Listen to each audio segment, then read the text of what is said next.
It's time for the nightcap as we pay another visit to Mariner Middle School in White Bear Lake.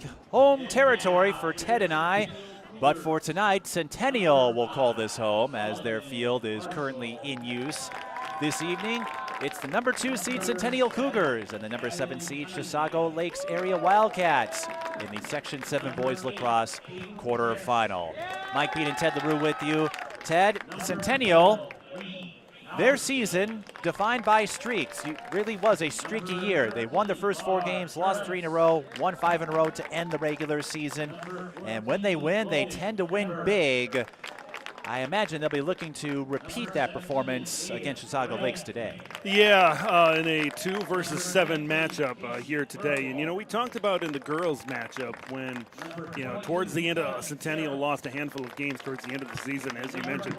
It's kind of exactly the opposite. You look at kind of these last handful of games, a 12-8 win over Maple Grove, a 9-8 win over Roseville, 11-11, and then 17-5 over Rochester. That was on May 23rd in the regular season finale. So this is a team that can certainly score. So certainly on the other side, Chisago Lakes is going to have their defense in order in this game. A couple of players you got to keep your eye on. I mean, I say a couple, but there's more than a couple. There's 4 20-plus goal scorers for Centennial this season. Gavin Cunningham leads the way, 30 goals. Isaac Adams is another one with 21 goals. Solomon Marshall with 24. So there's a lot of firepower. We talk about those high-scoring efforts. It makes sense that there's a handful of these guys that have been able to put up the numbers that they have for the Cougars this year. Chisago Lakes won 3 of their last 4, and like Centennial, they have some balanced scoring among their attackers. They've got 5 with 20 or more. Both Centennial and Chisago Lakes have leaders in the 30s. So even though the seeding favors Centennial and the record as well, there are a lot of similarities between the Cougars and Wildcats. So could this be a possible upset pick, a possible upset surprise for Chisago Lakes, or does Centennial hold ground? This is 2 versus 7. Chisago Lakes had to play on Tuesday. They beat Grand Rapids Greenway by 11 in the first round. This is really interesting, kind of like the last game where the seeding doesn't necessarily fit with all of the metrics when you look at these two. Yeah, and you mentioned some of these scores that you got to keep an eye on. Max Borowski leads the way, 31 goals for Chisago Lakes this season. Ben Kirkhow with 28. You got 3 other 20-goal scorers on this team. So I think the key, you talk about upset, if Chisago Lakes wants to be able to they got to get that firepower going early, get on the board early. But as soon as I say that, I think whichever team kind of gets out to a hot start in this game, I think the other team has the firepower to also come back in this game. So this could be one where maybe we could see both teams score in double digits. I'm excited to see how this one's going to end up. While Centennial's season was streaky, Chisago Lakes never won or lost more than 2 games in a row. It's Centennial with the ball to start in boys lacrosse. Slightly smaller field, so 6 to a side. And we have stoppage time as well. And as we alluded to in the girls' game, this will be more of a thing in the boys' game.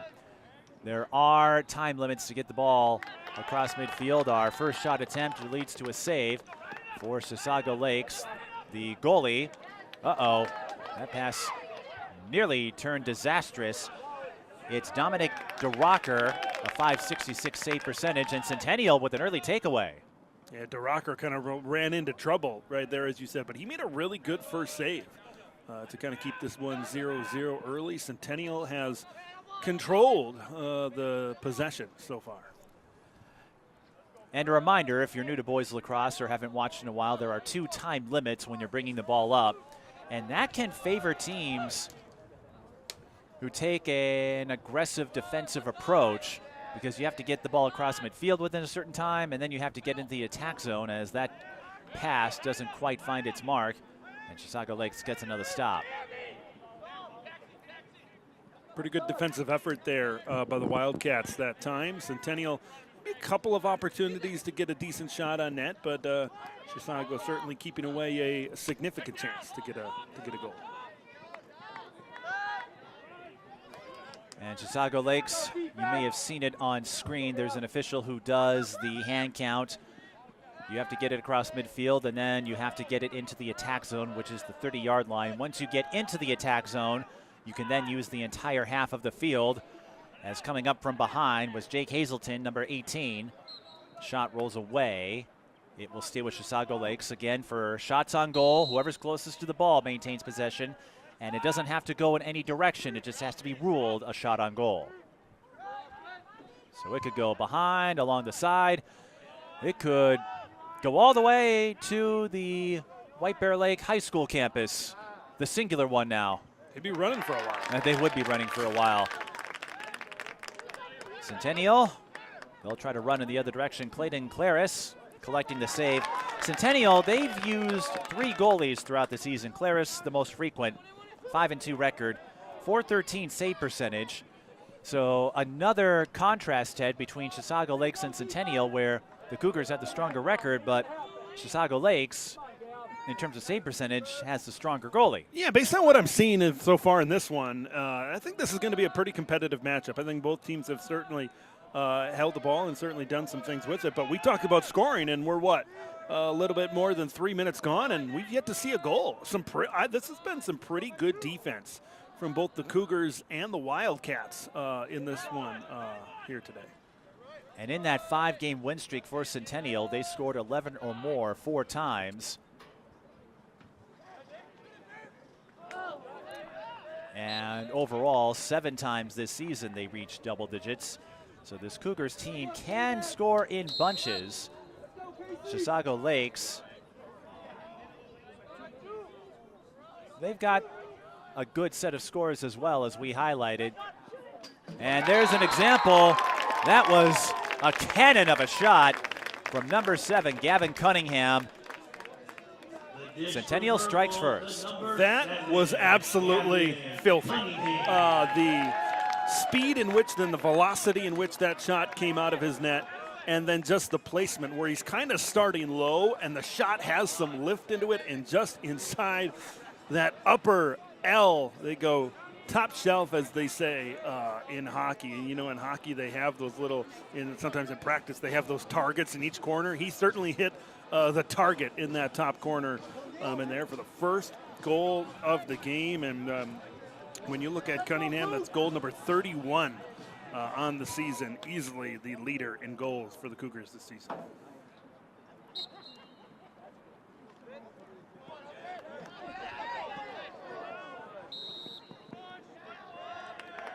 Some contact right off the draw there that gives Centennial a chance to maybe get something going here. Yes, they are referred to as face-offs in boys lacrosse, but face-offs, draws, they mean the same thing. You know, you got me going with the draw in the girls game, and I thought that's the rule. And that's the thing about these boys and girls lacrosse. There's so many different rules and terminology for each one. I get going on one side, and then, well, here's the goal. Centennial gets going on offense. Gavin Craig on the one hop, and that was a mean one hop. That wasn't just a casual stroll. That was another hard-fired shot. Yeah, they got some velocity coming off of these shots. So Chisago might need to get some traffic in the net to be able to stop these. It's hard when you can score from long distance like that. That's tough. That makes the defending them that much more difficult. Craig, you said the goal is 28th of the season. So your top 2 goal scorers for Centennial are the ones that get on the board just over 4 minutes gone. It's a 2-0 lead. Nil. Now we're talking soccer, you know, so. Well, we're just going to fuse all the sports.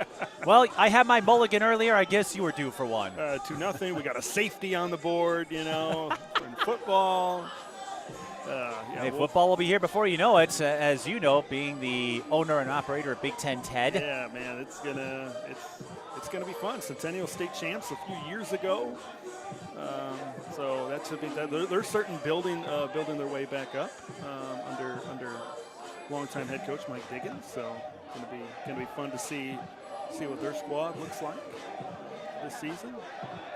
We got a flag here out of the. A flag flies out of the timeout. Illegal stick. Interesting.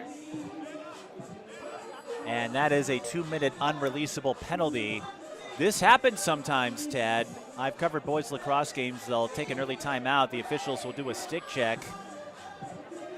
So Chisago Lakes, I don't know if that's why they called the timeout, but it will give them 6-on-5 for the next 2 minutes. And again, a non-releasable penalty. It's akin to the 5-minute major in hockey. You see the official there with the stick presenting it over at the table. So as you mentioned, Chisago Lakes is going to have the advantage here. And, Centennial coming out a 2-0 lead early in this one. They've got all the momentum now. A chance for Chisago Lakes after an error from the Cougars, a self-inflicted error from the Cougars to maybe use that to get on the board. So we've kind of gone through all the rules here. Is this like the 5-minute major where if they score, they certainly keep the advantage? Yes, this is non-releasable. So yep. Chisago Lakes, if they score at any point within these next 2 minutes, they would still have the man advantage. And they refer to it as man advantage in lacrosse, but again, different terminology, same function. If you're a hockey fan, this is pretty much similar to a power play. Chisago Lakes going left to right and up the middle. Number 39, Max Bobrowski, Chisago Lakes' leading scorer, gets the first man-up goal. It's 2-1, and Chisago Lakes, again, will still be on man up until the penalty expires. Yeah, so far in this game, it's been the top scorers. The top 2 scorers for Centennial have gotten onto the board, and now, as you mentioned, Bobrowski getting his 32nd goal of the season. He is the top scorer for the Wildcats, and right off the bat, taking advantage of that non-releasable penalty that we talked about before, cutting this lead in half. We'll see if they can keep on cutting into it. If you're curious, Andover is the number 1 seed in Section 7, so the road to state runs through them if they make it all the way through.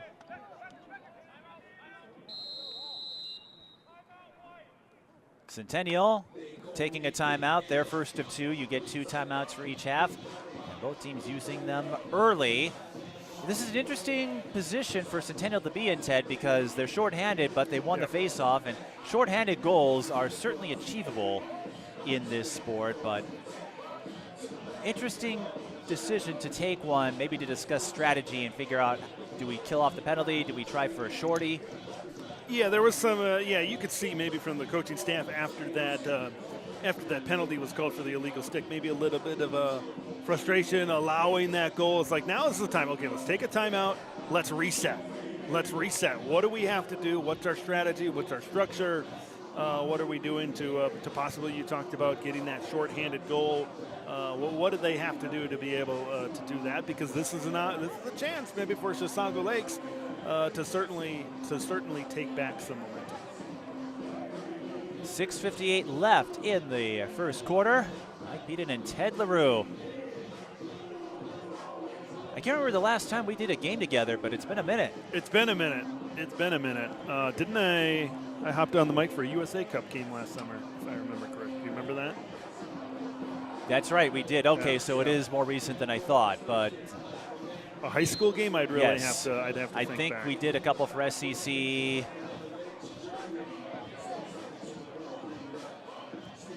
It is nice to see you in the booth again. I do. I enjoy it. This is it's really fun to kind of see both sides of these productions, and it's been fun. It's been fun to certainly get back at it. I'm just waiting for a few more of your references. I'll never forget that hockey game you called that involved cookies and Christmas, and I guess it's apropos because your wife was pleasant enough to offer some cookies for our crew. And so they Bridget, were fantastic. Yes, shout Bridget, out to you. Yes, you're the real MVP. As we return to action, Centennial still shorthanded. As they are running around again, they can use the entire half of the field because they got into the attack zone. This is Isaac Adams. Now he's facing some pressure. I see Chisago Lakes really extending their defense out to Adams to force it. That can kind of come back to can backfire a little bit at times, but right now you can see there's that long stick trying to certainly pressure the ball carrier here. And Solomon Marshall doing his best to evade it. It looks like Ted Centennial, their goal is to run out the penalty and then get back to action once they can return to full strength. They still have about 15 seconds left. Yeah, that's why, certainly if you're shorthanded, that's why in lacrosse, having the ball when you're down is such a big advantage. You can certainly run this out, and you can understand certainly why the pressure for the long stick mini, some of these other guys were up there for Chisago, trying to get the ball back with the man up, but it doesn't look like that's going to happen the rest of this penalty. Centennial did wait for the penalty to expire. They're now back at full strength. And that one rolled past the line. Just so, but that's all it has to do. So not quite the high velocity rifle that we've seen earlier, but it's a goal for David Moran, the 5'9" sophomore. It doesn't matter how it goes in. We've had some pretty good looking goals the first couple of times out here for Centennial, but this one, it looked like it was deflected, maybe a little bit, but just sneaking past the goal line. Moran, his 17th goal of the season here today, and making this a 3-1 lead for Centennial. A couple of games ago, Moran had 3 goals against Robbinsdale Armstrong, so maybe looking to have one of these big multi-goal games here today. It did look like DeRocker got a piece of it, but not enough as the ball just squirted past him again. It just has to cross the line. It doesn't have to make contact with the net. I've seen that happen a couple of times, but Chisago Lakes wins this face-off. As Centennial takes a 3-1 lead, and Chisago Lakes wasting little time. That ball will stay with the Wildcats. Again, whoever's closest to the ball on a shot on goal retains possession. That was Liam Sullivan on the attempt. And I will be curious, Ted, to see how the face-offs play out. Chisago Lakes, they have a couple of guys in Zach Carlson and Quinn Fitzgerald. Fitzgerald, the better of the two, a face-off percentage of 60. And there is a sidearm sling for Jake Hazeltine. He's been involved early in this game, and Hazeltine getting Chisago Lakes on the board, a 3-2 game now, and that's his 25th goal of the season. So once again, another one of these 20-plus goal scorers getting involved in the action. And over the last 5 games, he's had 2+ goals in 3 of those last 5 games, including 2 goals the last time out against Grand Rapids Greenway. Had an assist in that game as well. And they pick up another face-off win. That's Zach Carlson. Looking at the face-off specialist, Ted, that is where Chisago Lakes has the edge by numbers. Carlson at 49.6 among the primary options. Fitzgerald at 60.2. Centennial, they have 2 guys in Logan Orlett and Logan Jumberg. They're both just under 50%, so another metric that might favor Chisago Lakes. Some of that may have to do with who they play. They're in separate conferences, Chisago Lakes in the Mississippi 8, Centennial in the Northwest Suburban, so it's a little tricky to break down the numbers like that, as Centennial trying to knock Chisago Lakes off their rockers. Yeah, they got a physical defensive approach here, certainly. As Chisago Lakes looking to maybe even this up as they have had the possession of the ball here for a little bit. No shot clock, so you can take as much time as you want, or you can just floor it like Hazelton to tie it up. And that's his 2nd goal of the game. And, Mike, speak it into existence a little bit. I was just talking about how 3 out of the last 5 games, he's had games where he scored 2+ goals. And now, right away here in the first half, he's got the last 2 on the board for the green and gold of the Wildcats. So, it's interesting. They wanted the ball back to take advantage of that man-up situation, and now when it's gotten back to even strength, that's when Chisago Lakes has turned it on. You mentioned it starts with the face-offs, and then it goes from there, and Hazeltine putting a couple of goals in. This has been a really fun game so far. We're all knotted up at 3 with 3 minutes and change here left until half. When I had a chance to look at the matchup, Ted, I thought this might be a deceptive 2 versus 7. but we still have a long way to go. Yeah, you mentioned the difference in conferences, of course. Maybe the Northwest Suburban a little bit highly where we see a save. Nice getting the stick up there, but you know, you see that in a lot of sections where if a team, even though Chisago Lakes is a 7-7 record, but sometimes if they're maybe not in as prestigious of conference, they might be kind of seated a little bit lower. But yeah, certainly Chisago Lakes playing up at that 7 line right now.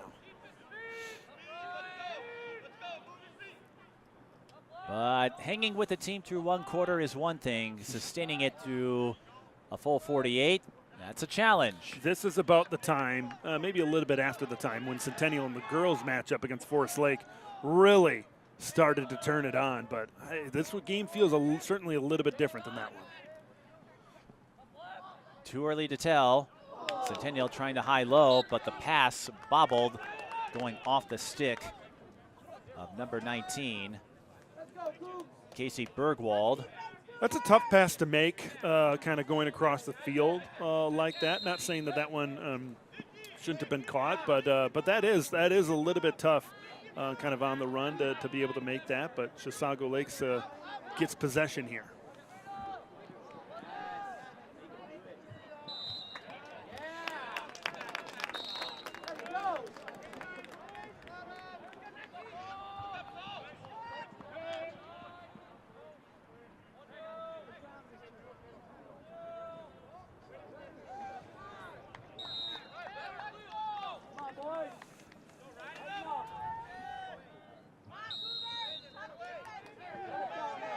Action simmering down for a minute as Chisago Lakes looking to connect on the outlet. They almost do. Ball will roll out of play. Centennial will take over. Yeah, just kind of getting the stick up there. Nearly makes a, dare I say, like a one-handed type of grab, just with his one arm extending the stick up there, but couldn't quite make the acrobatic catch. Well, Kirkhow almost had it. If he did, Chisago Lakes would have had a terrific chance. And there's no offside to worry about, nothing like that. You just have to get it across midfield into the attacking zone. After that, you can run whatever set you want. Here is Bergwald. We saw who I presume would be his sister in action in our last game. And that is indeed brother and sister. Quick set. Oh, behind the back shot by Centennial's number 17, David Moran. Good look, Ted, on a quick passing set, but Centennial will hang on to it because they were closest to the ball. Yeah, kind of run a little bit of a triangle over there, you know, and then getting it down into the inside. And, you know, it was good passing, good crisp passing, but, you know, Chisago was pretty good down in there near the goal, and that kind of forced him to maybe have that acrobatic behind the head type of shot from Moran. Moran gives it up. Centennial swings it about. You'll see this a lot where they go around the fence and the official had to hurry up to avoid getting in the passing lane. Another goal for Centennial. Craig gets the ricochet, but it did cross the line. Craig with his second of the day. And one thing I've noticed about Centennial's offense here today, I mean, yeah, there have been certainly some attacks near the net, but they're lethal, kind of more towards the outside on the perimeter, should I say. So, you know, even though Chisago Lakes is kind of keeping them a little bit more away from the net, you know, a handful, at least half of them, maybe 2 or 3 of these 4 goals have kind of come out from the outside a little bit. So that just adds another layer to how Chisago Lakes has to defend the Centennial attack. 30 seconds left in the first. Isaac Adams winning the faceoff for Centennial. And the Cougars have a chance to gain some separation. Pass back up, a fake, a shot, wide right, still Centennial ball. And remember, the clock stops in boys lacrosse. So they have 14.8. They got to move quickly. They take another swing. That was Marshall. They still have 8.9. One of the fans yelling, look at the time. Centennial, I'm sure, aware of it. Bergwald.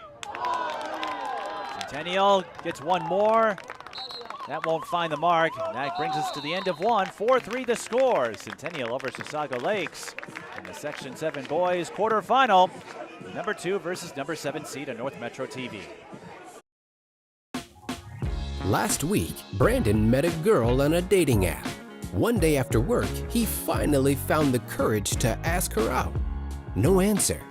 He started to panic. Was he being too pushy? Maybe it was too Hey, sorry I didn't respond. I was driving.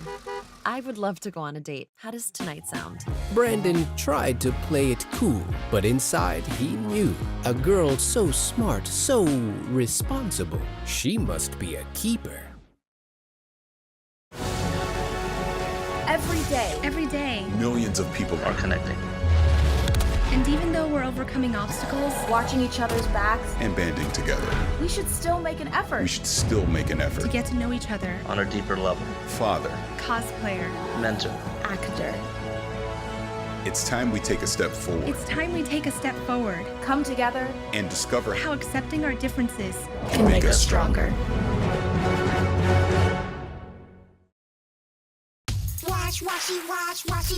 Wash your hands. Scrub them while you sing the song. Wash. Rub your hands and fingers and the places in between. Using soap and water makes your hands so clean. Wash your hands. Great job, you're almost done. 5, 4, 3, 2, 1, now dry. Wash your hands for 20 seconds, just like Elmo. Mike Beaton and Ted LaRue with you at Mariner Middle School, our home territory. I don't think you can get any closer for the two of us, and you can't get any closer in this game just about. Centennial with a 1-goal lead over Chisago Lakes. Ted, I know the seeding would make it seem like Centennial would be the favorite, but through 12 minutes, this looks like a pretty even game. It is an even game, you know. In the, when it was close in the girls' game, I think you could tell, and we kind of were talking about this, that you could tell the different approaches. Forest Lake was playing back. We're really leaning on their goalie early on in that one, and we kind of know how Centennial was playing. But this, I think they're playing like a similar style. Chisago Lakes is getting their score opportunities. Centennial is getting their scoring opportunities. I think both are getting a fair amount of shots, a lot of chances as well, which, as we talked about at the top of the broadcast, with the production and the prolific stats of both these offenses, it should really be no surprise to anybody. But I think the defenses are actually playing pretty good so far in this game. But once again, now that they've had the quarter break, a chance to really talk it over for a couple of minutes, are both of these staffs, how are they going to adjust? I think in the second quarter, we'll see.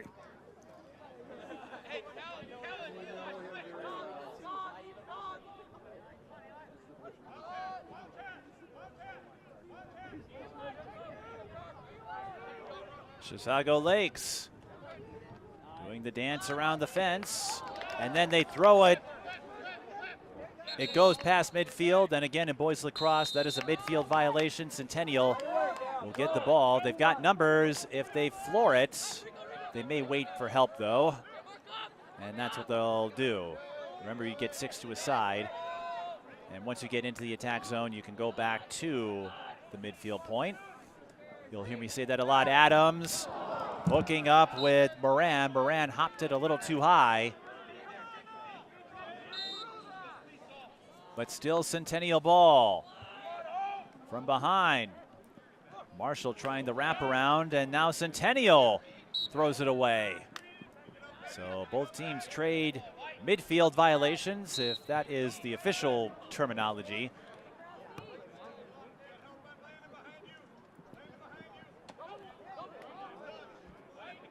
And now we're going the other way. Chisago Lakes with an errant pass. And Centennial can't hook it up either. Both teams getting a little jittery here to start the second quarter. And this is turning into not quite Keystone Cops or Little League ball, Ted, but we're seeing a lot of shakiness, jitteriness out of these two. I'm a little surprised that everyone seems to be a little rattled. Yeah, I know. I think, I step off of headset for 2 seconds, and that's when the action picks up. But yeah, maybe coming out and really trying to make an impact right away in the second quarter. Both teams certainly looking to do that. All the wild things seem to happen when you're away on I other know. duties, whether it's myself or these two teams or just about everything else. Oh, look at that. Now that's how you get open. Centennial takes a 5-3 lead as Solomon Marshall pulled off a spin move to free himself. It was just him and the goalie, and Marshall wasn't going to let anyone get in his way. Yeah, that was from the spin move and then finishing up top there. That was that was certainly a great move by Marshall to take that 2-goal lead right now with a 5-3 advantage. Some fancy footwork down there to create some space. I think that's my candidate for play of the game.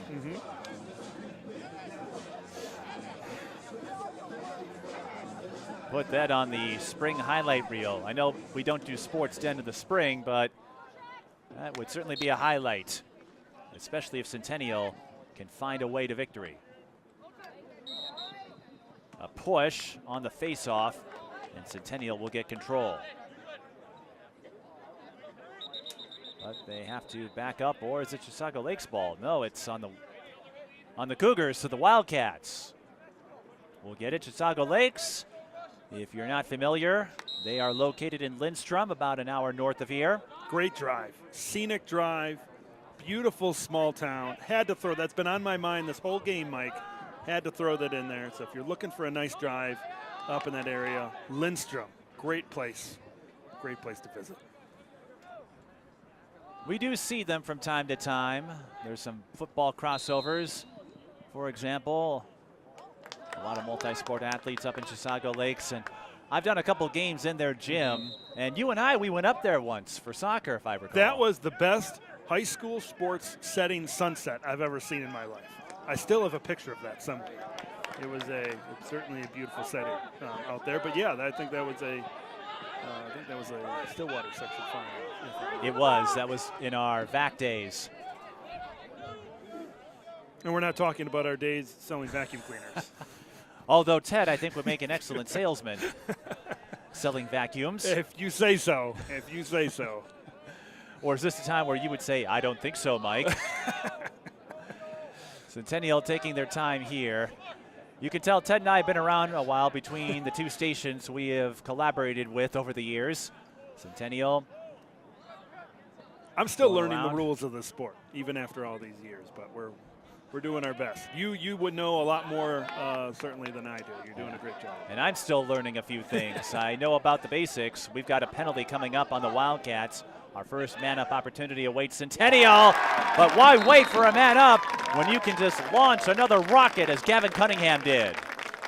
And once again from the outside, they worked their way to get the right shot. And Gavin Cunningham, like you said, who needs to wait when you can capitalize right now? And I think the way that this game feels right now, it feels like it's really shifting in favor of Centennial. Now with that 3-goal lead, it's kind of been a minute since we've really seen Chisago Lakes with a sustained attack. Now in lacrosse, penalties are still carried out if a team scores, and they tag number 57, Cooper Johnson, I believe, on a cross-check.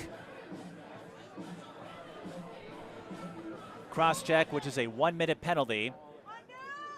So Centennial, they could double dip, depending on how this face-off goes, as they tap it over. They do get the face-off, so you get the goal, and now you have a chance for a man-up score.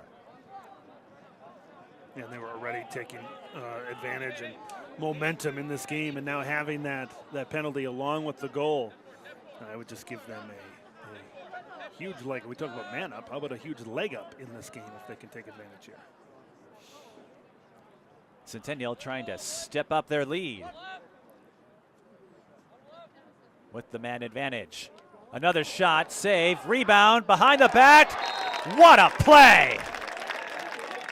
David Moran, oh my goodness. Great save to start that from the goal. It looked like that was going to maybe keep the scoring opportunities at bay, but surely you can't be serious on that one from Moran and putting it into the back of the net. The 4-goal lead for Centennial. He is serious, and don't call him Shirley. Centennial might be taking off on the runway like an airplane right now. So that's the way it's looking. They're certainly on a roll. They have scored 3 goals in the second to open up a 4-goal lead, and Chisago Lakes jumped the face-off, so Centennial gets it back. Ted, I'd say this is more prominent in lacrosse, but it can happen in hockey too. You win these face-offs, you can build a rally because you get to control possession. If you're like in lacrosse right now, you're scoring and you're constantly getting the face-off, you continue to wear down the other team. You make them play the game that you want to play. And right now, Centennial is dictating things in the face-off circle, on offense, on defense. Good save there, but it's a Cougar type of game right now. A foul will be called on the trip from Chisago Lakes. Again, common foul on Fitzgerald, so no penalty. Both teams do have a man-up goal.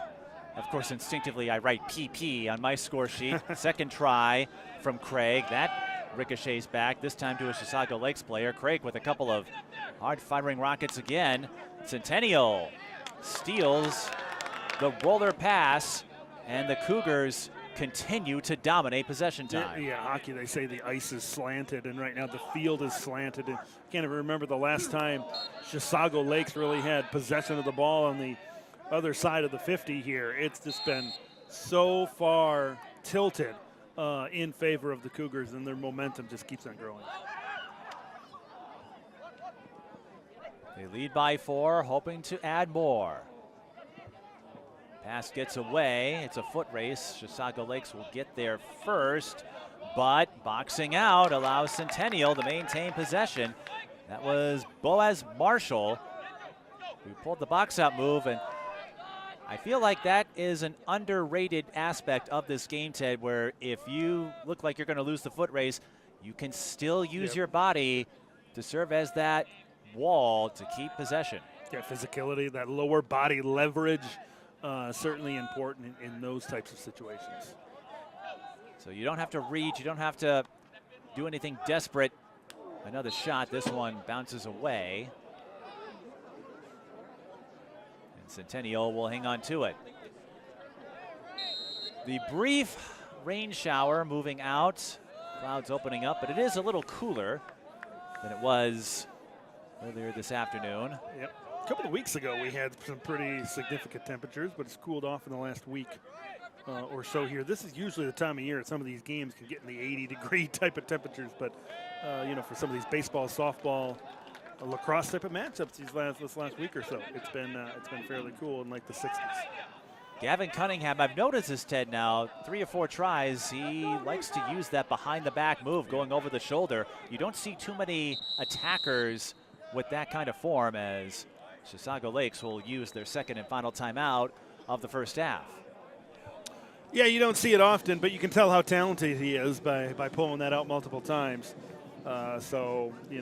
He's been a big part. He's been a big part of this Centennial success here today with this 4-goal lead. Not quite the land of ice and snow, at least not at this time of the year, but Centennial embodying that ideal with a 7-3 lead. As they begin section play, Chisago Lakes had to play in the first round, knocking off Grand Rapids Greenway 17-6. Centennial with the edge right now. How does Chisago Lakes get back? Because we saw them go toe-to-toe with Centennial. I feel it may begin with those face-offs. Chisago Lakes has possession and a chance to right the ship after Centennial came out flying. It's very simple. Get possession of the ball. We've seen it. I hate to be so blunt, but that's just the way it is. The field is so slanted towards Centennial, and I just said this, broken record, but the game is being dictated by the Cougars right now. And we've seen when the green shirts out there, when they have the ball, they can create and they can do some things. But Centennial has done a great job with possession of the ball to keep the ball out of the hands of Chisago Lakes. If the Wildcats can gain possession, that could certainly, you got to have the ball to score the ball. certainly. So that is the main key, is to really try to even out this time of possession a little bit more. I think we should write that down. You got to have the ball to score the ball. Truer words have never been spoken. And just as you bring it up, Ted, another turnover on Chisago Lakes. They have struggled with some of these lengthier passes in the second quarter. I understand that you got to try to make an advancement, but I think you want to start with a little bit shorter passes to kind of get some things going. They try to go for it all, certainly right away. And, when you finally get the ball and you turn it over right away, that's a backbreaker. That can be a little bit of a killer for the Wildcats right now. We'll see, because look, you're seeing this ball being rotated around by Gavin Cunningham and some of these other players. They're willing to take their time. That shot seemingly ricocheted over to Marshall. Centennial now rotating the other way, going in clockwise motion.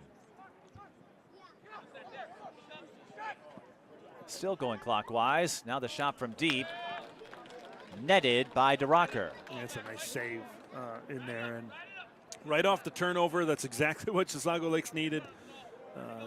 Don't allow the Cougars to score.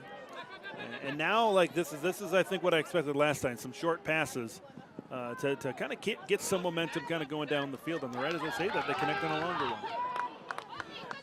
They got those shorter passes to get themselves upfield. And then Lucas Wilcox was able to reach the attack zone. And again, you just have to enter the attack zone. Once you step past the 30-yard line, you then have the whole half of the field. And now we get to see Chisago Lakes on offense, something we haven't seen for a while. That shot went wide, but they're closest to the ball. This is exactly where they want to be, the attack zone, as you said. Get inside the 30-yard line, get in your set, work it around a little bit, find a good shot. Now, if you were watching the college championships from this weekend, they do not call it the 30-yard line. They have a regular field for that.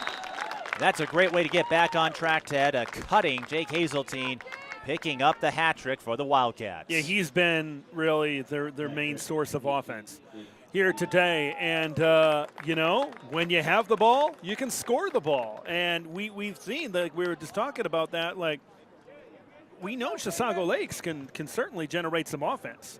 And now that they had the ball, getting it on the board, making it a 3-goal game. But here is, I think, the big point. If they really want to sustain this offense and continue to get back into it, face-offs are huge, and they're winning the draw right here. And they're not wasting any time, but a big breakup by Centennial's number 24, Matthew Frost, telling Chisago Lakes to chill out for a minute.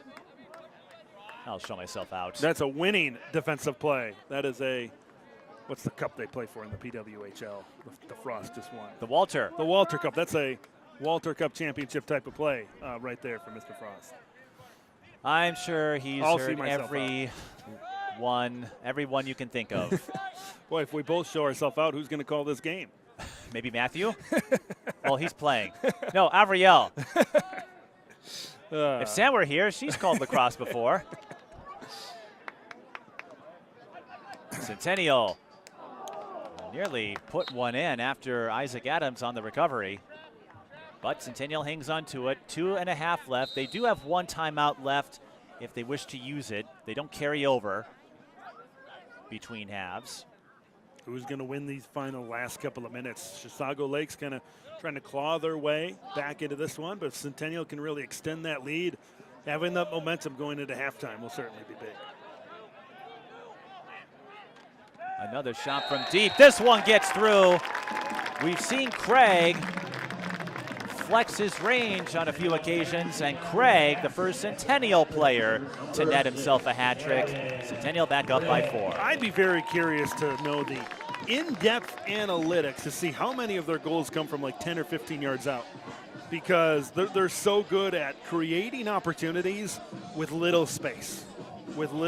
So, yeah, Craig, another one. He's been in there. We've talked about Cunningham and some of these other players and some of these other scorers, but I talked about who was going to really take advantage of these last 2 minutes, and now getting that back to a 4-goal lead right now for Centennial. Looked like, as we're sitting there at 2:09, that they certainly have the chance to win these last 2 minutes. Gavin Craig, 6'4", 200 pounds. This is his final ride as a lacrosse player, and he's hoping to continue this into June. Look at that physical eruption, and it's going to result in Centennial taking possession, so a clean check. You don't see that often, but it reminds me of a hockey play, Ted, and that was Traxton Becker laying the hit. That's some physicality, putting the shoulder into him. You love to see that. Yeah, nice clean play, I think is what you like to see, certainly in that situation. It truly was a clean hit, if you remember the meme from back in the day. But Centennial, they're not interested in memes. They're interested in goals, and that one goes off the crossbar and out of bounds. And we talk about how good they've been from distance, how accurate they've been from distance, and just missing the mark to be able to make this a 5-goal lead going off the post there.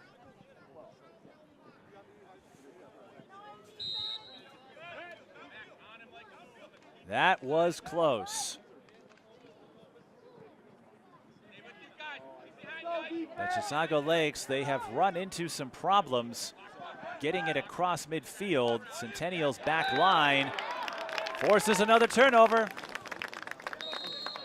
And Ted, I feel this is where Centennial has made the separation in the second quarter. It's not just the fact that they can score in a hurry as they do there. Flying in is Gavin Cunningham, and he is the second Centennial player to record a hat trick. If your name is Gavin, you're probably scoring a lot here today. There's Cunningham, as you said, with 3 goals here today. And you were talking about it just before that goal, the defense, the face-offs, forcing turnovers. Like, as much as we want to talk about the offense, and we've talked about scoring from long range, that's a big part to this. But, man, I'd say the biggest part to Centennial's success today has been limiting the time that Chisago Lakes has with the ball, maximizing on the time that they have with the ball, and certainly creating some turnovers and taking advantage of the time of possession that they certainly have today. Centennial's top 2 scorers, both recording hat tricks. Gavin Cunningham picking up his 7th of the year, and Centennial winning the faceoff under a minute to go. They lead 9-4, and they could run away with this. Craig. Cunningham has it.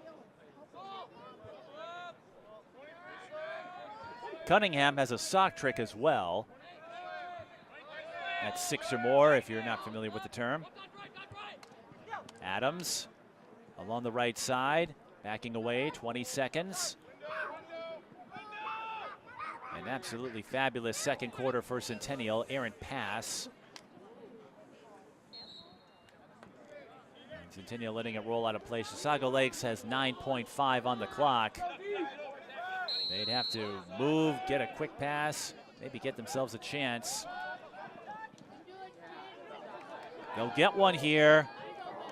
And then a stick check from behind takes away the scoring threat. Centennial, Ted, a 5-1 advantage in the second. They lead 9-4, and like the first game, after that opening salvo, we see the higher seeded team making a few adjustments to gain the upper hand. Oh, yeah, absolutely. Absolutely. Big second quarter from them, and I think when we look back, and this is the time when they're certainly creating their distance right now. And we talked about the factors in this game: dominating possession, face-offs, forcing turnovers, things like that. That's a key maybe moment to look back on for Chisago, kind of coming up short and not being able to fire home a shot there. But 5-goal lead for Centennial at the end of the first half, and a 5-1 second quarter, as you mentioned, certainly a big part. Centennial will try to rock the Casbah into the section semifinals. They're 24 minutes away from doing so. The Wildcats hoping to clash their way back in it. Ted and I will have the second half when we return. This is High School Boys Lacrosse on North Metro TV.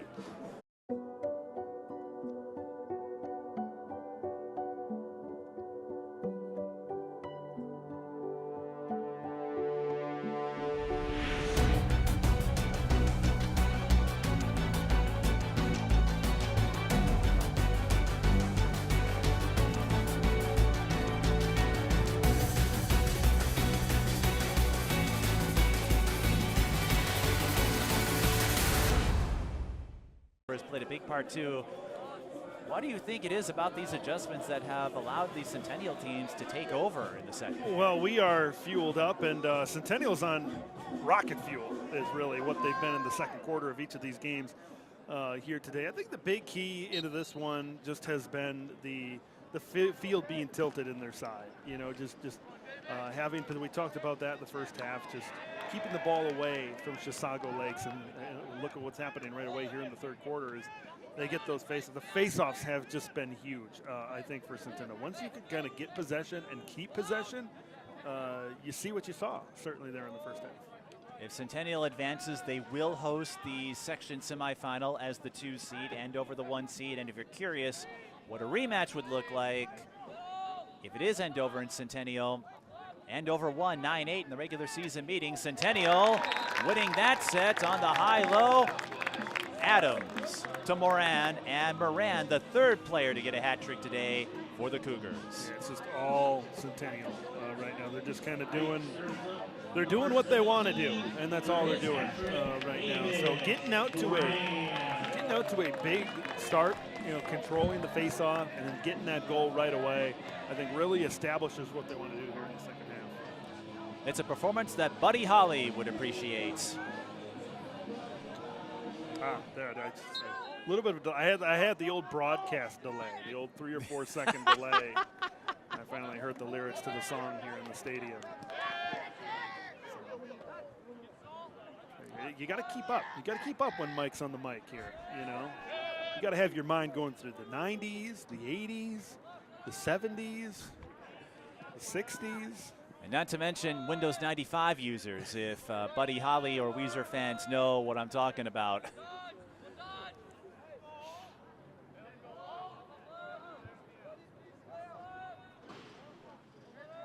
That goal, by the way, came 39 seconds into the quarter. Moran up to 19 on the year.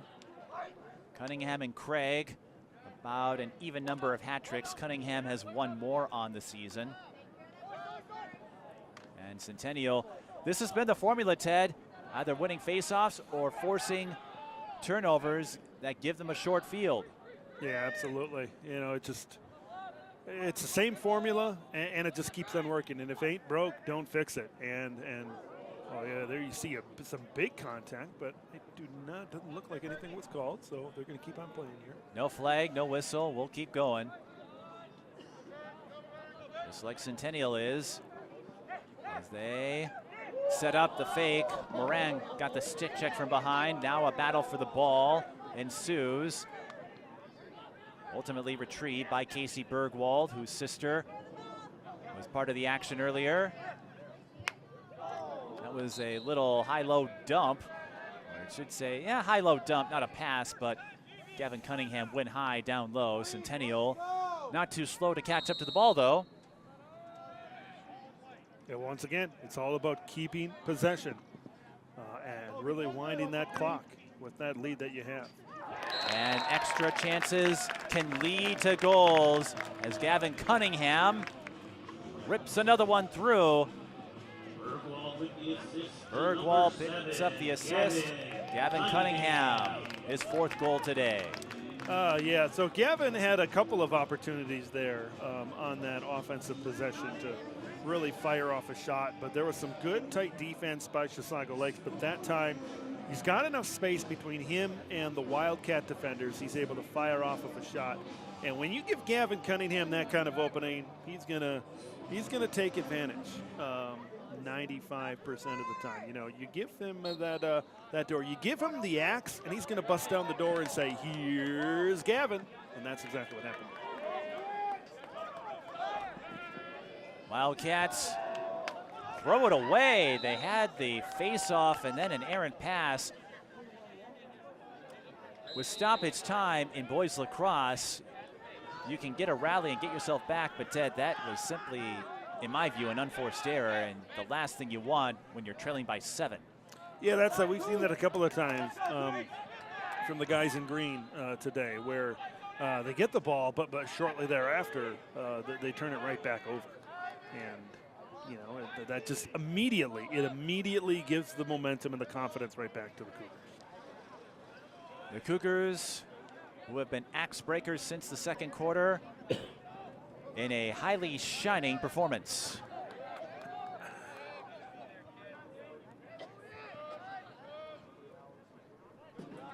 Trying to go low with that one.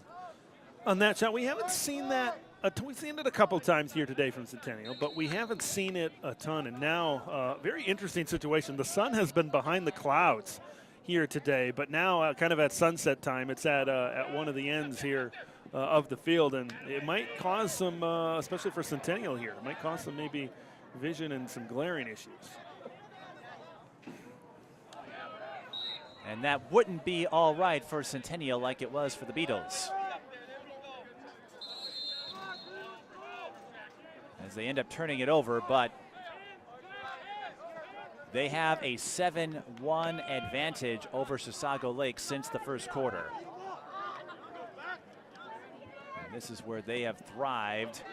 Defensive takeaways, another example. Ted, Chisago Lakes, it feels like their possessions don't last much longer than 10, maybe 15 seconds before Centennial turns up the field and able to keep the ball in play. That's the hallmark, though, of a team that is a serious contender to win the section, Ted. Yeah, clamping down on defense, certainly a big thing. Big focus here in this third quarter coming out of halftime. And you mentioned it, not only on offense but on defense. You know, being able to do it at both ends is certainly the mark of a great team. And I think Centennial has those characteristics, no doubt. 7 minutes and change left in the third. 11-4 the score. Centennial up big. And DeRocker able to get the save on that one. If you're keeping track of the hat trick count, David Moran picking up his third of the year. Craig now has 6. Cunningham now has 7. And Cunningham scoring 4 or more for the third time today. Well, I mean, that's a perfect opportunity, kind of coming off of a turnover right there, and they're trying to pass it from one side to the other, and just behind him, just kind of an errant pass. And now Centennial is going to get this one back. It's just ever since that first quarter, ever since the field became tilted in favor of Centennial, Chisago Lakes just has had a hard time generating any sort of sustained offense on their side. So, you know, Centennial certainly playing into that with their defensive pressure as well. And there are several junctions that I would point to following that first quarter. Remember when Chisago Lakes called the timeout and then they turned it over just seconds after they returned to action. And ever since the first quarter, the Wildcats, their possessions don't last all that long before they cough it up on an errant pass. They'll try to reverse that trend here, and that's an off-speed lob that is eventually scooped up by the Wildcats. Can they execute? Can they play mistake-free lacrosse and get themselves a chance? Around they go. This is what we want to see. This is the situation where Chisago Lakes, they want to settle in. Settle in now with an offensive attack and try to chip away at this one little by little. Going right, then left is number 45, Landon Kirkow. And Kirkow trying to just one-hop that one and trying to go low to high, so to speak, but you know, just a little bit too high over the crossbar. Still time for the Wildcats. Another shove from Centennial. They have been laying the gauntlet down in every aspect, Ted. Yeah, absolutely. The physicality, you know, it's kind of like old school NBA. You want to come into the lane? You know, this is the price you're going to pay, and certainly a price was paid there. Nice, you can see the physicality even out towards midfield, certainly picking up. Centennial still has to get into the attack zone. And a lot of stick checks, but they do get it across despite the efforts of Tyson Koffler, and now Centennial can run their offense.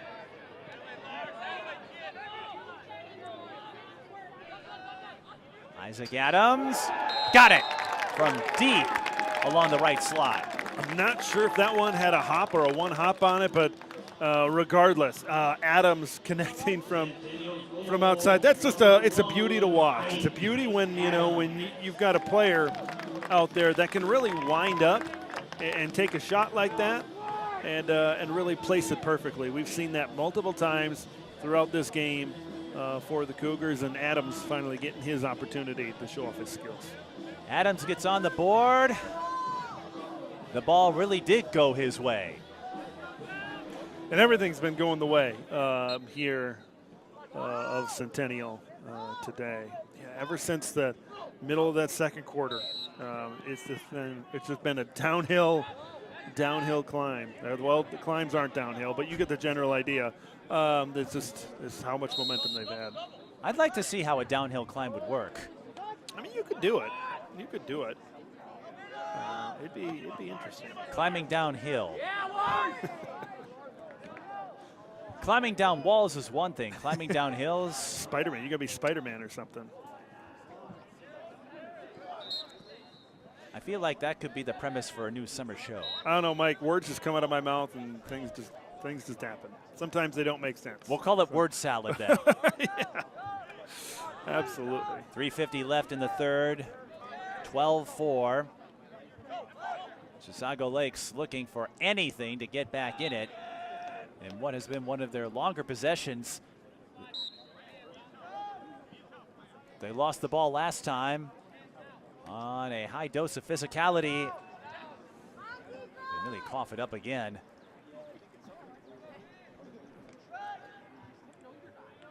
You hear this term in sports sometimes and how mistakes can pile on top of each other. They compound, it turns into something bigger, and I feel that is what has occurred to Chisago Lakes up to this point. The lost balls, getting in the passing lane. Ball still loose. Crease violation. So Centennial, they've been getting it done now.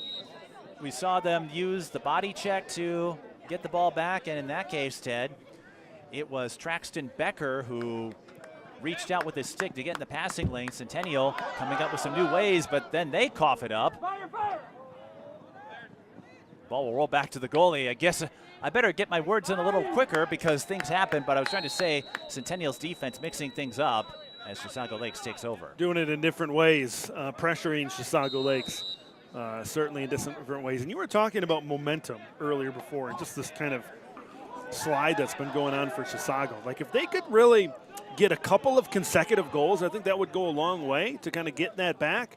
But, and we see kind of a one bouncer go wide here. But I think that's kind of been the main issue for the Wildcats is, they can get a decent play here, a rush, or a good chance at a goal and a shot here, but they just can't string some things together like we've seen from Centennial. Kirkow again, he went wide left, then wide right, trying to make that one-hop form stick.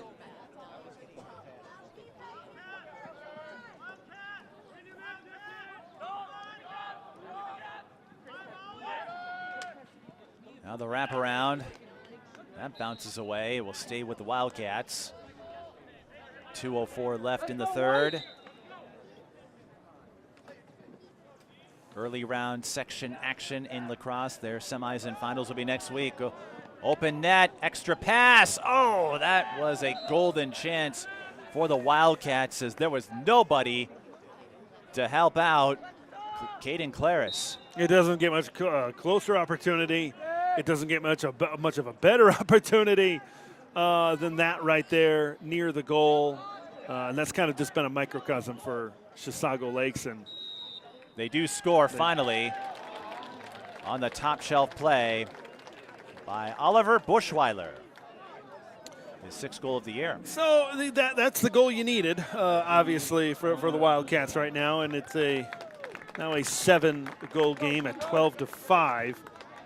But this has been the key. It's face-offs. This is where Centennial has really dominated, and this is where they've kind of staked their claim in this game, and where they've kind of taken the the bull by the horn, so to speak.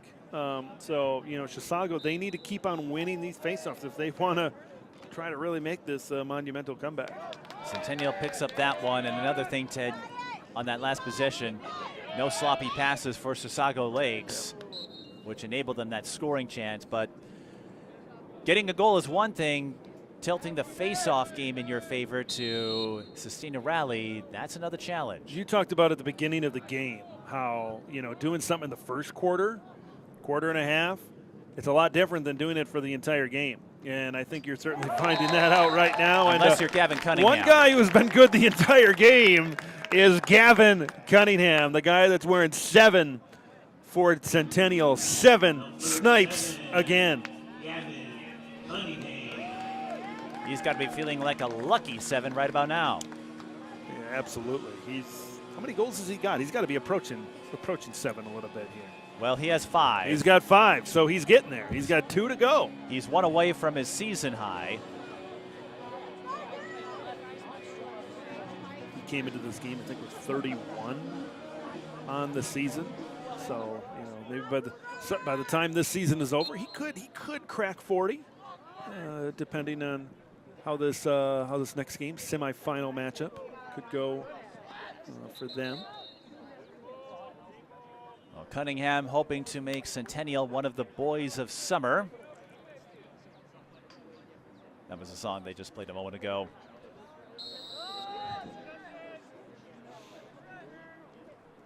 One minute to go in the third. Cunningham again 1 away from his season high. But more importantly, that was a crucial response goal, I think, Ted, even though Centennial has been up big for most of this game. Chisago Lakes worked their way to get a goal, and then Centennial with the quick answer says, think again. Yeah, when Chisago gets some momentum, for Centennial to kind of take it back, I think is really saying, it's telling Chisago, if you're going to come back, it's going to take a lot. It's going to take a lot. You're going to need scores, and you're going to need stops. Less than 30 seconds. Hazeltine off another cut. Bobrowski with the dime. Hazeltine with goal number 4. So kind of alternating goals, kind of going back and forth a little bit here. But if you're Chisago, you can't be trading goals at this point. And that's kind of what we talked about all game long. Is you need to eventually be able to make some stops here.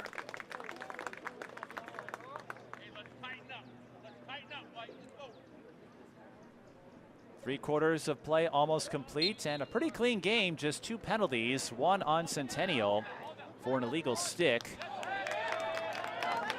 and 1 on Chisago Lake. Centennial looking for another strike before the quarter ends. They win the face-off and come flying down the field once more. The rapid-fire score. Traxton Becker did a good job tracking that one down, if I do say so myself. Absolutely. And, we talked about at the beginning of this broadcast about offense, the offensive firepower for both teams, and certainly the offensive firepower that Centennial had been playing with. And with 14 goals, and we still got an additional 12 minutes to go following this 15.8. As Centennial and their firepower certainly seems to rise, the sun may be setting on Chisago Lake's season here as they now face an 8-goal deficit. Time will run out before Chisago Lakes can get a shot off.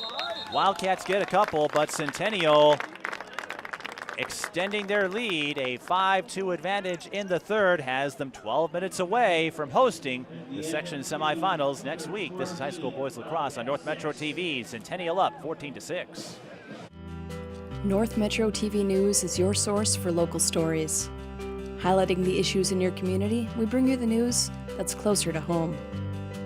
Join us as we explore the stories all around us, every day at 2:30, 6:30, and 10:30.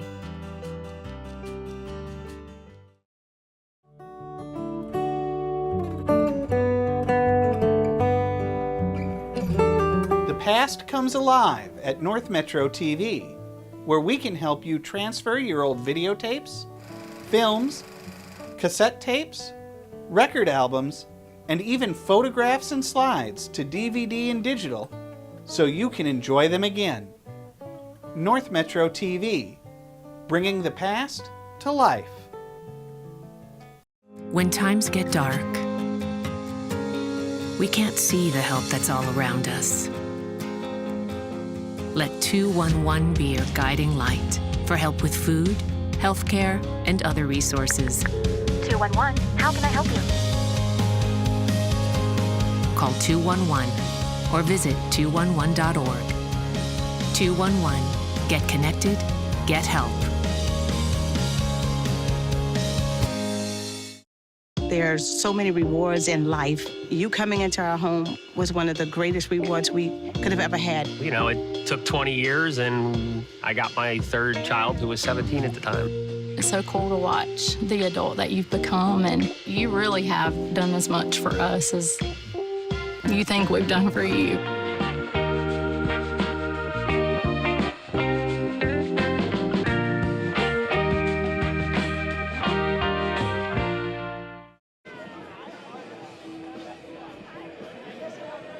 Unless Chisago Lakes pulls off a rally, Ted, we just got word that Centennial could be positioned to host a doubleheader in the semifinals. Duluth pulling off the upset over Blaine in Section 7 girls lacrosse. So Centennial will take on Duluth next Tuesday, and the boys are hoping to join the girls. And if they can hold on in these last 12 minutes, they will. But the third quarter really, to me, an extension of what we saw in the second. Chisago Lakes got a couple of goals, and I was looking up Hazeltine's numbers. He has 4 hat tricks, but the story has been Centennial's offensive firepower. Yeah, offensive firepower and their time of possession and face-off ability certainly as well. It's just as this game has gone on, a lot more things have gone in Centennial's favor. You know, Mike, we've had such a good time here. Why don't we just come back for this next potential game, huh?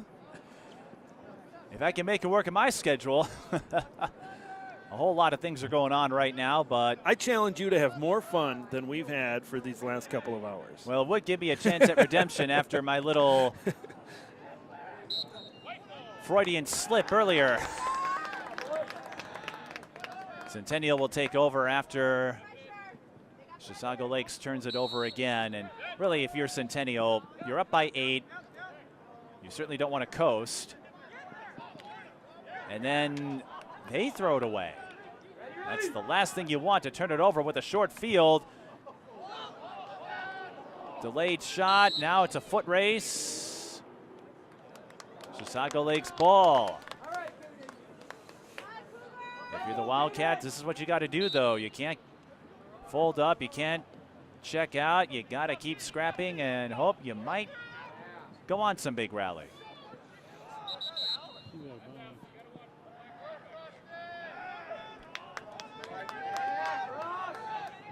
Didn't quite see what happened, but okay, Chisago Lakes went out of bounds.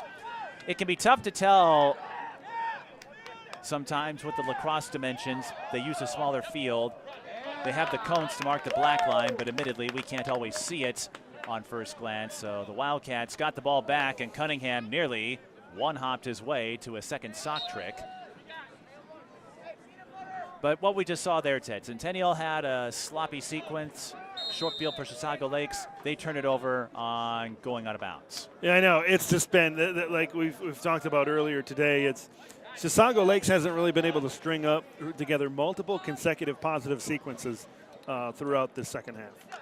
And if you want to win in single elimination tournament play, you can't afford to have those lulls. You need to create those stretches. Well, right now it's the it's the fourth quarter of this game, potential last game of the year. Can't hold anything back now. I think if you're Chisago Lakes, I think they've got to start getting more aggressive towards the net to be able to kind of create some more opportunities.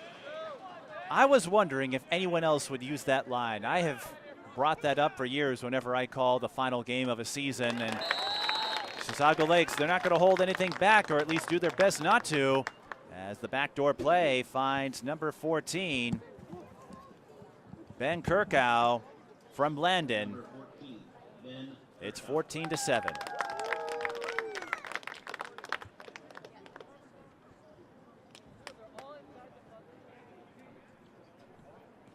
9:52 left in the fourth.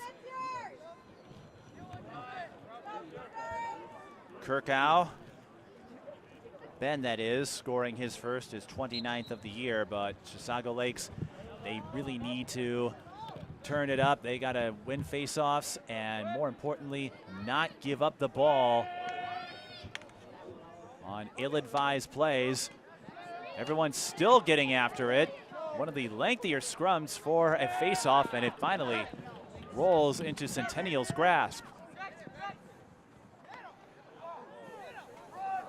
But Centennial does have breathing room, Ted, and for the Cougars, you don't want to let off the proverbial gas, so to speak. You don't necessarily have to force the issue either. I would say you approach this as playing mistake-free lacrosse, or keep plugging away. I guess that's what got you here. Yeah, absolutely. I think now's the time, you know, a 7-goal game. I'd be very curious. Let's see how aggressive Chisago Lakes get here, but you know, it's certainly not time where you can coast. You talked about that earlier before. If you do that, you know, and Chisago gets a couple of multiple consecutive goals, now you find yourself in a completely different ball game right now. So this is not the time for Centennial to be like, oh, we're going to shore up some things for the next round. You've got to continue to stay aggressive because you know Chisago is going to increase their aggression. You're kind of seeing it right here towards the midfield with the scrum.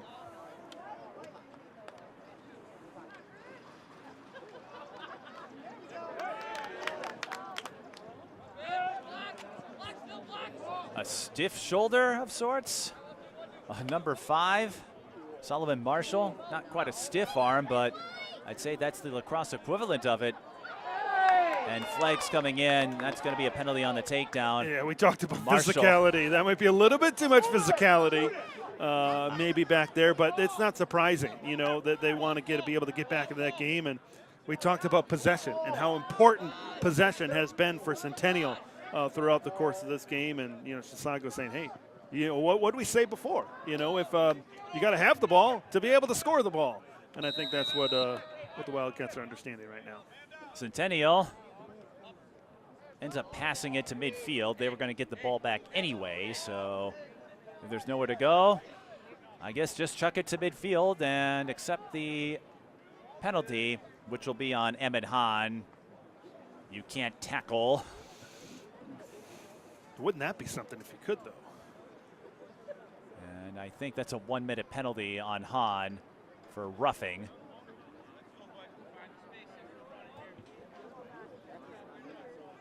It would be something, but kind of like in hockey, you can't tackle people in lacrosse like that. You got to give them room to run, room to operate. So Centennial man up, and they're just winding down time.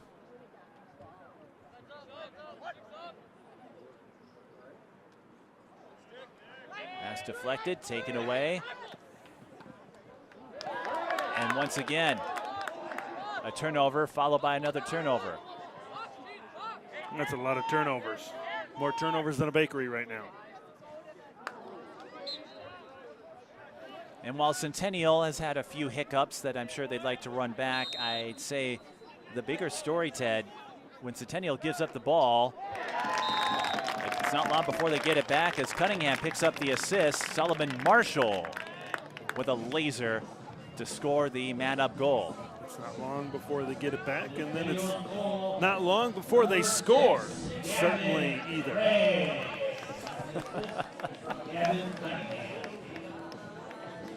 Centennial to score a touchdown.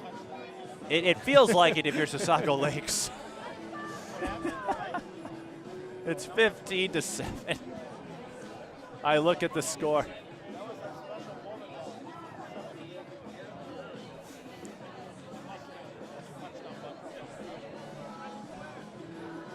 If that kept on going, we would have had to give a yellow card to the scoreboard operator.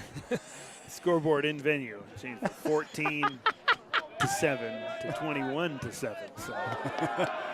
We've got a penalty coming up. Centennial up 15-7 with 6:57 to go, and unless something really weird happens, I think Centennial will book a trip to the semifinals. And how about the girls? They're going to host a section semifinal. Duluth with A notable upset, taking down Blaine. Yeah, that is. You know, we were hoping, of course, for that cat clash in the in this round, and maybe going to Blaine there. But yeah, we might be back here. Have ourselves a doubleheader once again here at Mariner. So, you know, obviously great for the Cougars. Once again, they're known for being in this type of position on the field for girls lacrosse.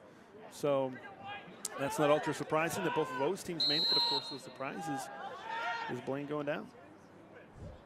Well, if it is at Mariner, we may have to make another Mickey D's run. The penalty was on Centennial. So man up for Chisago Lakes. They did score one man-up goal when they had the 2-minute illegal stick penalty. That is Oliver Bushweiler picking up his second. Chisago Lakes, they've had their moments, just not enough of them. That's what it comes down to.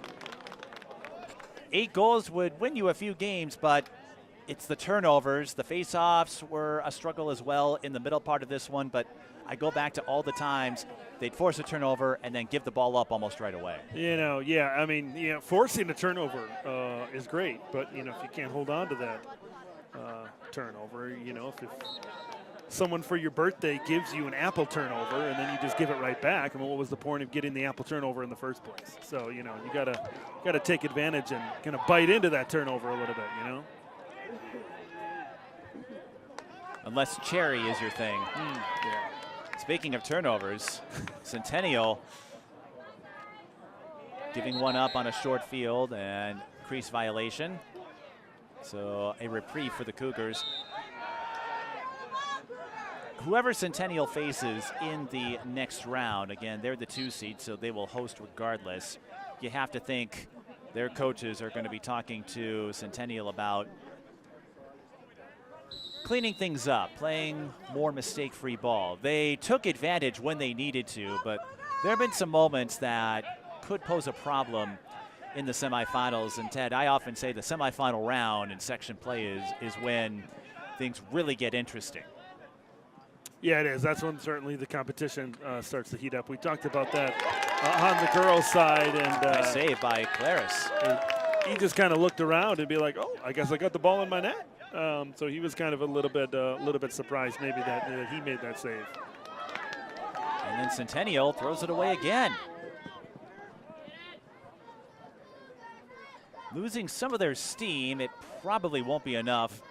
Down, or yes, up 7, down 7, however you look at it, with 5:15 to go. That's asking a lot. If you're curious, Anoka and Goodrich, they're Anoka and Duluth at Goodrich. Hey, it happened again. We're getting there. Another crease violation. Centennial with the ball. Anoka and Duluth playing their game. Should wrap up, actually. They played earlier. Now Centennial having some trouble getting the ball downfield, and you wonder if you're Chisago Lakes, you maybe be asking yourself, is this something you could have tried earlier? Yeah, I think both of these teams, you mentioned all these back and forth turnovers, both of these teams kind of getting a little bit sloppy here to maybe finish off. And we've seen that a little bit from Chisago Lakes throughout this game, but Centennial maybe, you know, with that lead and a little bit later on during the game, you know, that they're maybe kind of not playing certainly as clean right now. Timeout. Centennial leads 15-8, and if you can feel a section semifinal appearance, I can tell you who the opponent will be. Anoka holding off Duluth 12-11 in the 3 versus 6 matchup. So it will be Anoka against the winner of this game, likely Centennial. And then in Section 7 girls semifinal action, Centennial and Duluth.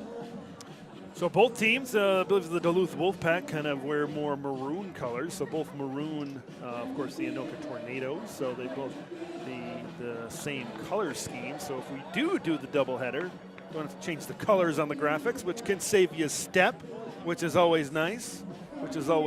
Always work with more efficiency. Just got to change some text. But, you know, we just came off a Centennial Anoka coverage last night of baseball.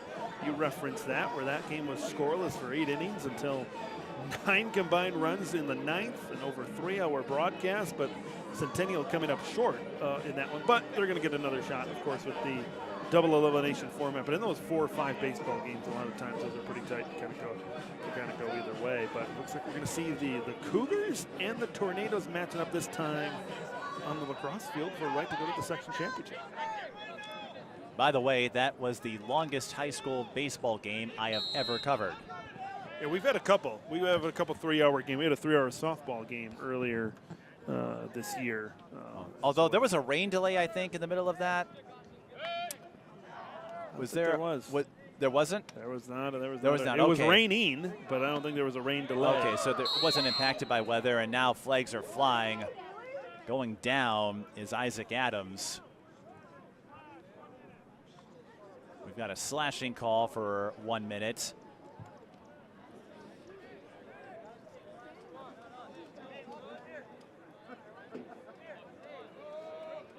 So an unsportsmanlike and a slashing call, both on Austin Sledham.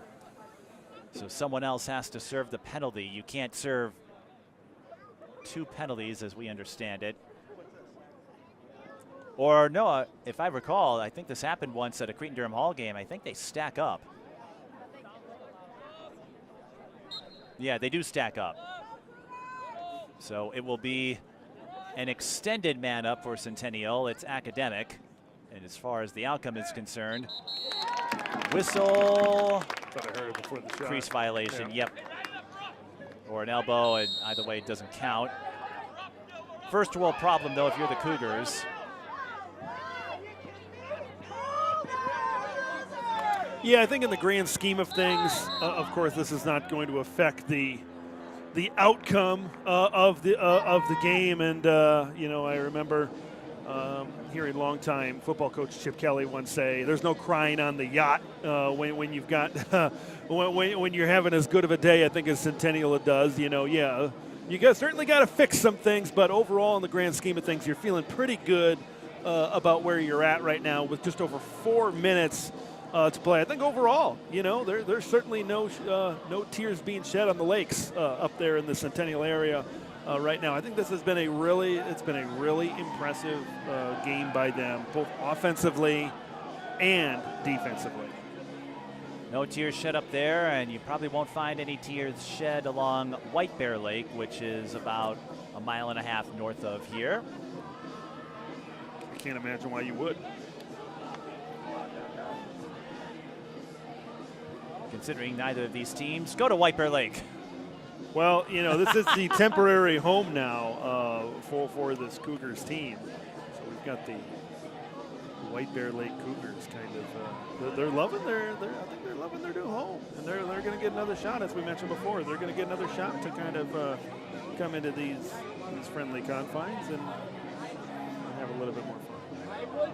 Well, for both the girls and the boys teams, I don't know how much location plays a part in it. I'm sure they would love to complete the section portion of the playoffs at their home field, but I think they're going to have a few stories when they get older, go on to college, and Centennial gets another takeaway, as they have done about 9,000 times. What's interesting about the facility here compared to Centennial, it's actually the layout is pretty similar, where you've got behind the press box and kind of behind the stands where we are, you kind of have the surrounding school, and then you kind of look to the other bleachers and you have the line of trees like it is in Circle Pines at Centennial Stadium. So you've got a very similar looking layout where you kind of got the stands on the far side where that aren't as big as the home side, but the trees and the lights over there and the school surrounding it. So maybe that's why they've felt so at home today.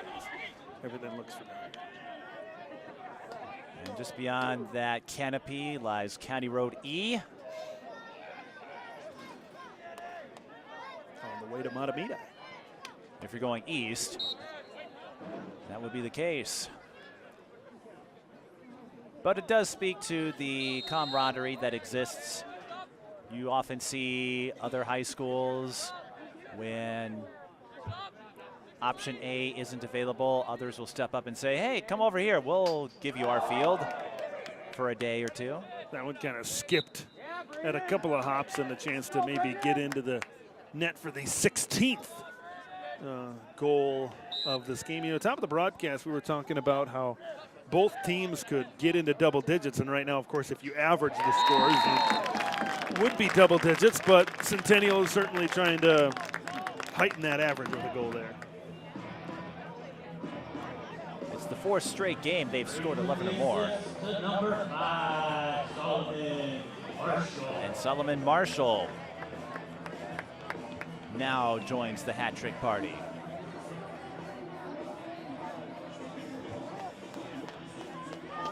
Marshall up to 27 goals on the year. A little icing on his cake.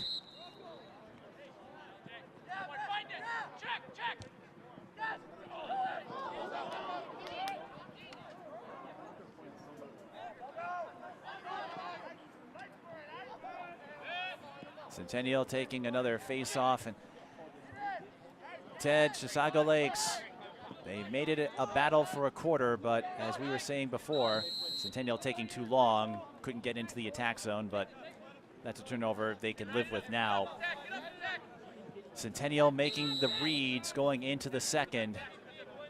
So the Wildcats, they had a game plan. Centennial making some fantastic adjustments to turn this into a runaway win. Solomon, by the way, committed to Lewis University. That is near Chicago. I think it is in the Chicago area, down in Illinois. I had an old friend who played volleyball down in Lewis. Division II GLVC school. I think that's the conference that Grand Valley State is in, if I remember correctly. Marshall, by the way, picking up his 4th hat trick of the season. And how about this, Ted? 4 players with hat tricks. Yeah, a lot. We talked about in the girls' game about the amount of depth. There's been so much depth for the boys here for the Cougars in this game. A lot of different guys getting involved. There is a penalty. And it will be a 30-second offside call, I believe, on Centennial. And that is indeed the case. Remember, no more than 6 to a side. I guess if you're going to have these moments, better to do it when you're up by 8 with 1:32 left in the game.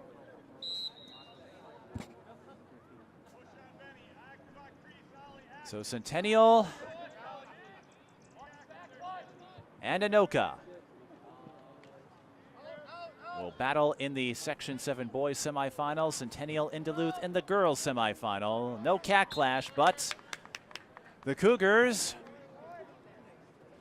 picking up a pair of resounding wins between the two lacrosse teams. And it's only the quarterfinals. Things really pick up next week when you get to the semis, but this is how you start. A strong win here gives you that confidence, a reminder that we can make some magic happen. And for the Cougars, I'm sure they'd love another chance at Andover after falling 9-8. This is step 1 as they will get one more transition score. And that's Bergwald. And that's number 17 on the day here with just under a minute to go. You know, we might not get a cat clash in the semifinals, but it's been staring us right in the face. We got a cat clash going on right in front of us between the Cougars and Wildcats here today. So in some form, maybe it's not a traditional cat clash featuring Bengals, Cougars, or Panthers, but you know, in this cat clash today, it's been the Cougars that have had the claws, certainly on offense now with a 9-goal advantage. And they won't stop till they get enough goals, which in this case is 17. Their season high, if you're curious, is 19, which they achieved against Spring Lake Park, Coon Rapids. So how about this, Ted, unless something really wild happens in the final few seconds? 4 games in a row, they've scored 11 or more, and in back-to-back games, Centennial has picked up 17 goals exactly. Yeah, that's offensive firepower throughout this back half of the season, certainly for the Cougars, and they're looking for 18 right here. They'll get it. Bergwald to Brayton Erickson. So Casey Bergwald getting himself a couple of points. And so much for my symmetry setup. Yeah, it looks like, you were talking about at 17, can't stop until you get enough. I guess 18. I don't know if 17 was the number. I guess 17 wasn't enough. 18 right now at 10. Maybe they just wanted to get to that 10-goal lead, which is where they're at now. A couple of 8s on the board, 18-8. Well, now you're just talking crazy 8s. Oh, man, just talking crazy. Yeah, and the Centennial's been crazy good here today. This is a fun team to watch. They took off running and didn't look back from the second quarter on. And going back to that mark when it was a 4-3 lead for Centennial, they outscore Chisago Lakes 14-5, and their season moves on to next week. 18-8 the final. A runaway win for Centennial. The season's over for Chisago Lakes. They hung in there for a quarter, but I go back to the defensive output we saw from Centennial in the middle part of this game, where they kept Chisago Lakes to 3 possessions. That tilted possession time in Centennial's favor, and they cashed in all night long. Oh, that they did. They certainly cashed in their winnings, no doubt about that. In this game, and offensively, defensively, they were just on it. And it was very similar to that first game in the girls' game, where it was a little bit tighter earlier on, but Centennial, I think in both games, was clearly the better team. And of course, here in the boys' game, it was fun to watch on both sides of the ball. And this was a fun doubleheader to be able to see both of these Cougars teams on display here today. But yeah, both Centennial teams punching their ticket to the semifinals. Hazeltine getting 4 goals to lead Chisago Lakes. 4 Centennial players with hat tricks: David Moran, Sullivan Marshall, Gavin Craig, and Gavin Cunningham. So the 2 Centennial lacrosse teams move on to play next week, and they will host where we're not exactly sure. We'll have to keep our eyes peeled, but I have a feeling North Metro TV will have some games next week, so we'll keep you up to date on the channels of North Metro TV. But for Ted LaRue and the rest of the North Metro TV crew, this is Mike Beaton thanking you for watching the Section 7 Boys Lacrosse Quarterfinals. Centennial beats Chisago Lakes 18-8. We'll see you next time.